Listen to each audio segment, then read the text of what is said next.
My name is Sophia. Alongside college, I drove an Uber in Chicago. Sounds simple, right? But for me, it wasn't simple at all. It was my entire life summed up in one line. During the day, I was a student. Books, notes, lectures, assignments, and exams constantly surrounded me.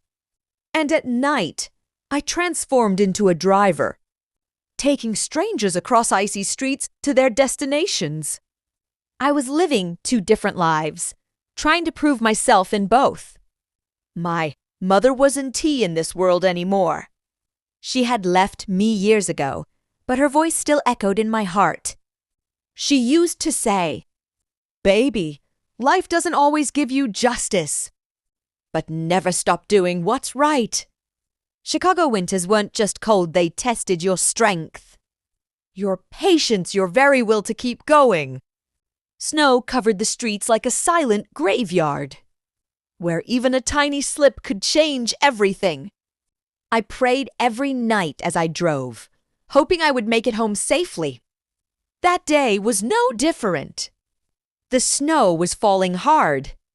My wipers moved frantically. Traffic was light, but danger was everywhere. I was being careful, slowing down at every turn, watching every curve. But still, my taxi slipped on a patch of ice. It happened in a blink of an eye. A jolt, a sudden impact.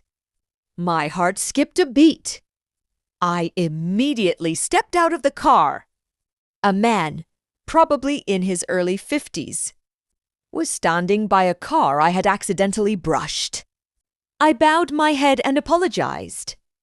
Truly, sincerely, "I'm so sorry. If there's any damage, I'll pay for it," I said. But to him, being human seemed like a weakness. Before he yelled at me, his words weren't just angry. They were sharp enough to break you from the inside out. And then he pulled a wrench from his car. Before I could react, he struck my taxi's window. The glass shattered, loud, painful. My heart felt like it broke into pieces with every strike. He kept hitting the glass, the doors, the body of the taxi.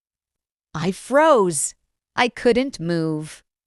I just stood there, watching as years of hard work, my only source of income, got destroyed. When he finally left, I sat in the taxi and cried. I cried as if a part of me had died right there. I had no money, exams were looming, and the taxi was my lifeline. The next day, I did something I never imagined I sold my mother's last keepsake, Gordhingi. I used that money to fix the taxi. But inside, a void had formed.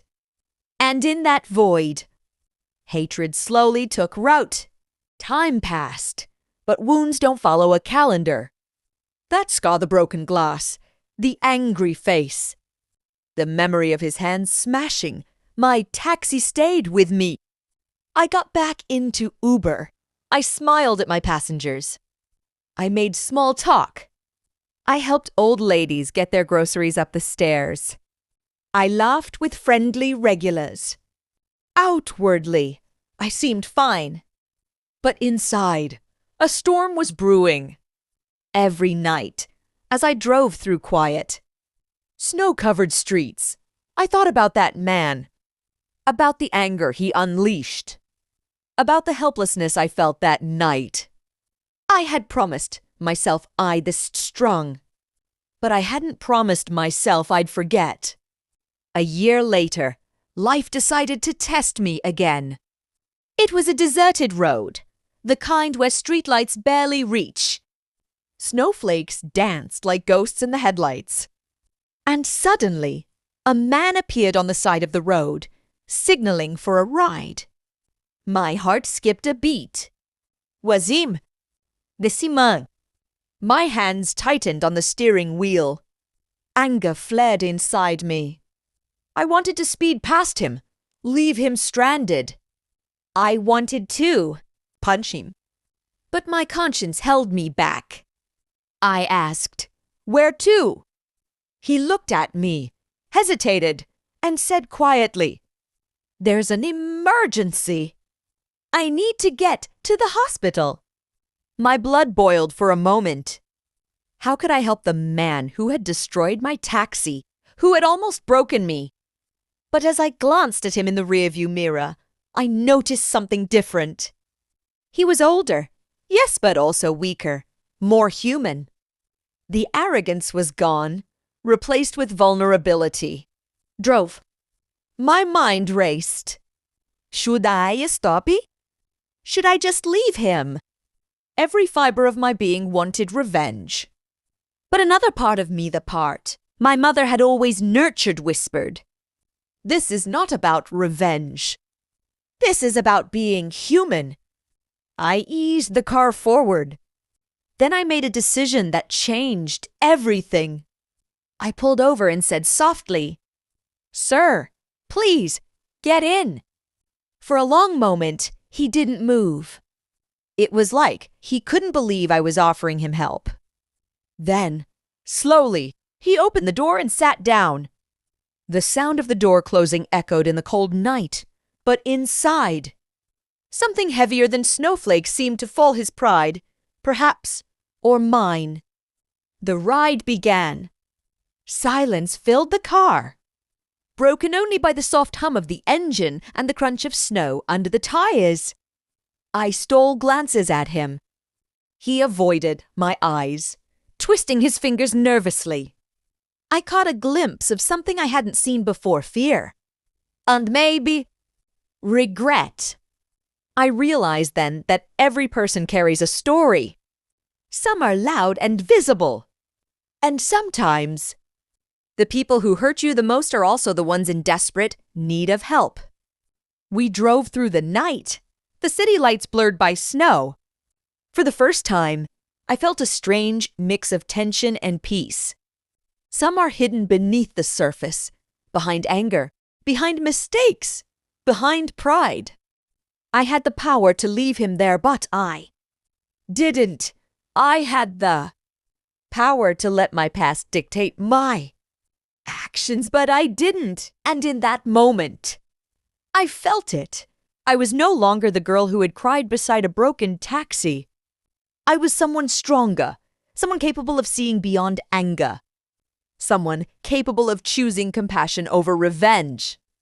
I shifted the car into reverse, not just the taxi, but my anger, my bitterness, my grudges from the past. I was pulling everything I had held onto back, leaving it behind me on that quiet, snow-covered road. My breath hitched, my hands gripped the steering wheel tight, and my heart pounded. I knew what I was about to do wasn't easy, but it was right. When I stopped near him, he looked up, startled. His eyes widened. For the first time, I think he realized he wasn't facing an angry girl anymore. He was facing a human being, someone who could have chosen hate, but didn't. "Please, get in," I said softly. For a long moment, he froze. His life's pride and stubbornness were trapped behind his eyes. Then, slowly, he opened the door and sat down. The door shut with a soft click, and in that sound, a weight lifted. Not just from him, but from me. The ride started. The night was quiet, the streets empty, except for the occasional crunch of snow under the tires. I glanced at him from the rearview mirror. He avoided my eyes, twisting his fingers nervously. I could see fear there, regret there, and maybe a hint of understanding. I asked quietly, "Where exactly?" "To the hospital." "My wife, she's very sick," he said, his voice barely above a whisper. The words struck me harder than any punch or shattered glass ever had. My chest tightened. Anger flared up for a split second, but I forced it down. This was not about me anymore. It wasn't about the broken glass or the lost money or the fear I had felt. It was about a life. I pressed the accelerator gently, the taxi sliding slightly on icy patches, and felt my mind race. If I hadn't stopped, if I had sought revenge, she might not have made it. The city lights flickered through the falling snow as we drove. I thought about my mother, her face clear in my mind. Baby, if you have power, don't use it to hurt others. Use it to save them. That lesson, buried deep inside me for so many years, came alive in that moment. We arrived at the hospital entrance. Emergency lights bathed the scene in harsh white. He stepped out quickly, but paused for a heartbeat. His eyes met mine, and I could see recognition, shame, and gratitude all at once. He opened his mouth, probably to thank me, but words failed him. Finally, he managed. I recognized you that day when you helped me. I thought you would leave me stranded, just like I left you broken. My throat tightened. Memories flooded back the shattered taxi, the snow, the anger, the tears. But this time, I didn't feel weak. I felt human. He tried to hand me money, but I shook my head. No, this wasn't about the fare, I said. It was about a choice. Tears ran down his face. He turned and rushed inside. I sat in the car, engine still running, breathing heavy. The night was silent. The streets were still. And in that silence, I felt a strange, profound peace. For the first time, I understood. Life's real battles aren't about winning or losing, about anger or revenge. They're about humanity. They're about choosing compassion even when it hurts, even when it's inconvenient. I started the car and drove away slowly. The city's skyline stretched before me, a mix of glowing lights and dark shadows. The snow fell softly, covering everything, washing the streets in white. I realized that night, for the first time in a long time, that I had won not over anyone else but over my own hatred. That night changed me forever. I wasn't just Sophia, the girl with a broken taxi and shattered pride. I was Sophia, the girl who had chosen humanity over revenge. And maybe that choice was the greatest victory I could ever achieve. The next morning, I walked into my college with a lighter heart. Yet the same old backpack over my shoulder. Books, notes, lectures, they were all the same. But I was not the same Sophia who had cried beside a broken taxi that snowy night. I felt different, stronger, wiser. I realized something that day. Surviving life's hardships isn't just about enduring pain, it's about learning from it. About making choices that reflect who you truly are. I had chosen compassion over revenge. I had chosen humanity over anger. And in that choice, I found a kind of strength I never knew I possessed. I finished my degree. Every late night studying, every hour driving Uber. Every single tear shed, it all led me here. And with it came the greatest lesson of all. True victory isn't about defeating others. It's about conquering your own impulses, your own grudges, your own hatred. I often thought about that snowy night, about the man who had once shattered my taxi, about the fear and anger I had carried for a year. But I also thought about the moment I chose to help him instead of leaving him.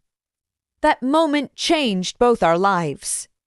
His wife survived, and I survived not just physically, but emotionally, spiritually. Moved on. I left Uber behind, but the lessons of those nights stayed with me.